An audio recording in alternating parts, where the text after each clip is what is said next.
Episode ke-19, tunangannya. Hari berikutnya di tempat kerja, Ye Chen bersikap dingin dan mengancam seperti biasa. Matanya tampak lebih dingin. Begitu dia berdiri di sana, seluruh MBS tertutup lapisan es. Departemen sekretaris sibuk seperti biasa, dan Cheng Anya sibuk seperti gasing. Dia harus mengatur jadwal yang sesuai, berurusan dengan gundik Ye Chen, panggilan tanpa akhir, dan dokumen tanpa akhir. Tangannya sepertinya tidak berhenti. Satu panggilan dari Ye Chen dan dia dipanggil ke kantor untuk ke-6 kalinya. Jaga malammu bebas. Ye Chen dengan dingin menginstruksikan tanpa mengangkat kepalanya. Temani aku ke perjamuan. Cheng Anya sedikit terkejut. Dia adalah sekretarisnya dan seharusnya menemaninya untuk acara sosial seperti itu. Tetapi bukankah dia harus memilih Yun Roxy untuk menghadiri perjamuan seperti itu? Dia tidak berani berkata banyak dan keluar dari kamar. Selama tengah hari, lift lantai 32 berdering dan Yun Roxy ada di sini. Dia mengenakan gaun bermerek kuning muda, sepatu hak tinggi kristal kuning, dan riasan tipis tampak anggun dan modis. Bahkan Cheng Anya tidak bertepuk tangan untuknya. Hai, saya mencari Chen. Yung Roxy menyapa semua sekretaris dengan senyuman sebelum berjalan ke kantor presiden.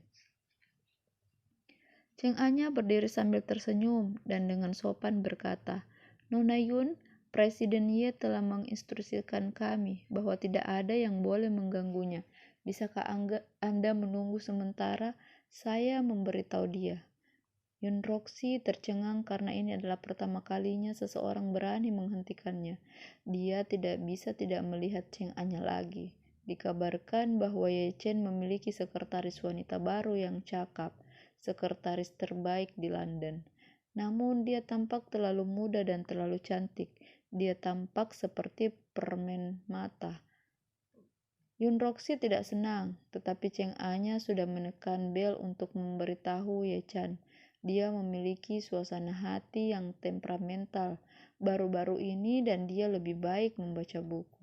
Masuk, Nona Yun, maaf membuatmu menunggu. Presiden Ye telah mengundang Anda untuk masuk. Yun Roxy mengakui dengan suara dan menatap Cheng Anya dalam-dalam. Dia tampak familiar. Yun Roxy tidak mengatakan sepatah kata pun dan berjalan ke kantor dengan anggun. Cheng Anya bertindak seolah-olah tidak ada yang terjadi dan melanjutkan tugasnya. Jari-jarinya tampak seperti terbang saat dia menyimpan file dengan kecepatan kilat. Setelah beberapa saat, Yun Roxy dan Ye Chen keluar bersama seperti pasangan dan pergi bersama. Ye Chen memandang Cheng Anya, tetapi tidak mengatakan apa-apa. Yun Roxy menatap Cheng Anya samar-samar dengan sedikit permusuhan. Cheng Anya tidak bisa mengerti mengapa. Bab 48. Pacar. Ketika Yang Sekun menelpon, Cheng Anya hendak pergi ke kafetaria untuk makan bersama rekannya. Ning tidur dan bangun terlambat hari ini. Karena itu dia tidak membuatkan makan siang untuknya. Cheng Anya menolak undangan rekannya dan turun. Lamborghini hitam diparkir di bawah menara MBS.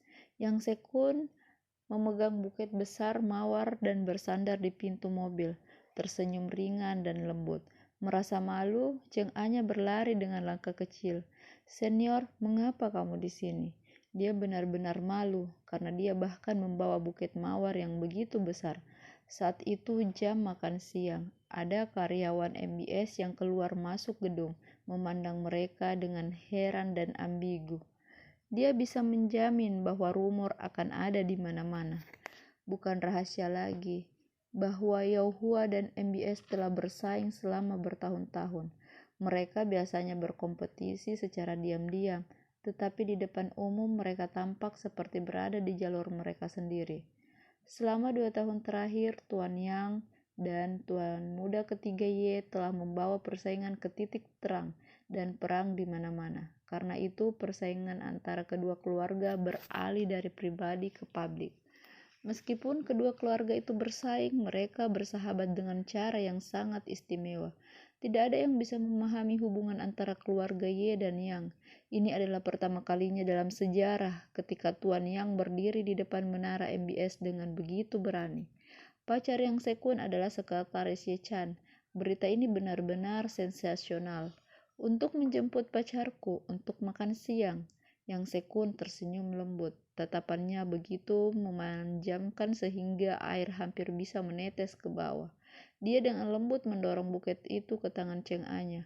Memegang buket besar mawar merah cerah, Cheng Anya tidak tahu apakah harus tertawa atau menangis. Yang Sekun tersenyum. Aku punya sesuatu untuk ditanyakan padamu. Hari ini adalah hari ulang tahun Tuan Tua dan saya ingin mengundang Anda sebagai rekan dansa saya. Ayo, mari kita bicara sambil makan. Tuan Yang, pengunjung yang sangat langka. Mobil Ye Chen diparkir di samping mereka berdua. Dia menurunkan jendela dan menatap Cheng Anya. Nona Cheng, perusahaan adalah tempat bekerja. Dia menurunkan jendela dan menatap Cheng Anya. Nona Cheng, perusahaan adalah tempat bekerja. Ubah lokasi Anda jika Anda ingin berkencan.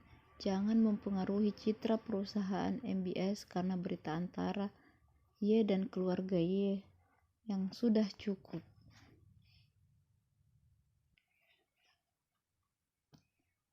Cheng Anya memasang senyum khasnya. Sial, kecenderungannya yang menyebalkan untuk bermain di lapangan telah menyebabkan MBS kehilangan citranya sejak lama. Dia seharusnya menjadi orang yang mengkhawatirkan MBS, mempengaruhi citra murninya. Yang Sekun tertawa dan bertanya, Tuan muda ketiga Ye, apakah MBS menyatakan bahwa karyawan tidak boleh makan makanan pasangan saat makan siang? Saya di sini hanya untuk makan siang dengan pacar saya. Memadukan urusan publik dan pribadi bukanlah gaya Tuan muda ketiga Ye kan? Jari-jari ramping Ye Chan mengetuk setir dengan elegan dan berirama. Jantung Cheng Anya berdebar dan dia menarik lengan baju Yang Sekun, menunjukkan bahwa mereka harus pergi. Presiden Ye, kita akan pergi dulu dan tidak mengganggu waktumu dengan Nona Yun. Nona Cheng, persiapkan dirimu untuk pesta ulang tahun Tuan Tua malam ini. Saya harap Anda benar-benar dapat berhati-hati dalam memisahkan kepentingan publik dari kepentingan pribadi. Setelah menyelesaikan kalimatnya, Ye Chen menginjak pedal gas, menghilang dari pandangan mereka. Bab 49. Kecemburuan. Maafkan aku, senior. Saya tidak tahu tentang itu sebelumnya. Cheng Anya meminta maaf karena dia tidak tahu bahwa Ye Chen ingin dia menghadiri perjamuan ulang tahun Tuan Tua Yang. Bagaimanapun itu normal untuk menemani bosnya ke jamuan makan. Cheng Anya mengira itu akan menjadi perjamuan bisnis, tetapi siapa yang tahu bahwa itu akan menjadi. Dia yakin Ye Chen melakukannya dengan sengaja. Karena kamu sudah berjanji padanya, mari kita lupakan saja kali ini. Perjalanan kita masih panjang, tidak perlu terburu-buru. Yang Sekun masih tersenyum sopan saat dia tahu apa yang dipikirkan Ye Chen. Matanya yang lembut melihat keluar jendela, mencerminkan tatapannya yang dalam dan damai. Namun tatapan garang melintas di matanya yang lembut seperti biasanya. Ye Chen, apakah Anda benar-benar harus memprovokasi saya? Chen Anya kembali ke kantor setelah makan siang dan rekan-rekannya juga kembali. Mereka tersenyum ketika mereka pergi untuk bergosip setelah mereka melihatnya memegang sebuket besar mawar. Cheng Anya berusaha keluar dengan sedikit usaha, tetapi rekan-rekannya tidak puas dan mulai membuat keributan. Ini adalah pertama kalinya departemen sekretaris begitu hidup. Semua rekannya berpikir bahwa dia berada dalam hubungan yang stabil dengan Yang Sekun dan ingin dia berbicara tentang hubungan mereka. Kelompok sekretaris cantik ini dipilih dengan sangat hati-hati oleh MBS. Mereka mampu memiliki kepribadian yang unik dan lihai. Jika Cheng Anya tidak memuaskan rasa ingin tahu mereka, mereka pasti akan bersikeras untuk menyelesaikan masalah ini. Dan Cheng Anya tidak akan memiliki kedamaian selama berhari-hari. Cheng Anya tidak berdaya dan melontarkan drama Kempi untuk menutup mulut mereka. Mereka sangat iri sehingga mereka berseru berulang kali dan terus bertanya, kapan dia akan menikah? Cheng Anya menggerutu dalam hatinya. Memang tidak peduli seberapa cerdik wanita, mereka akan selalu bergosip ketika mereka bersama. Saat mereka membuat suara, Ye Chen dan Yun Roxy kembali. Apakah kalian semua sudah menyelesaikan pekerjaan kalian? Mengapa Anda semua punya waktu untuk mengobrol dan minum teh? Kemasi tas Anda dan pergi jika Anda tidak ingin bekerja. Suara dingin tuan muda ketiga Ye bisa membekuk seluruh lantai. Para wanita yang tertawa dan membuat keributan segera diam dan kembali ke tempat duduk mereka secepat mungkin.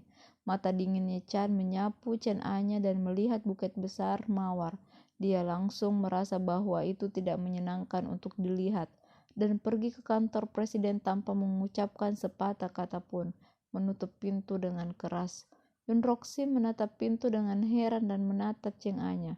Jejak kecemburuan melintas di wajah anggun Yun Roxy dan dia mengepalkan tinjunya dengan erat.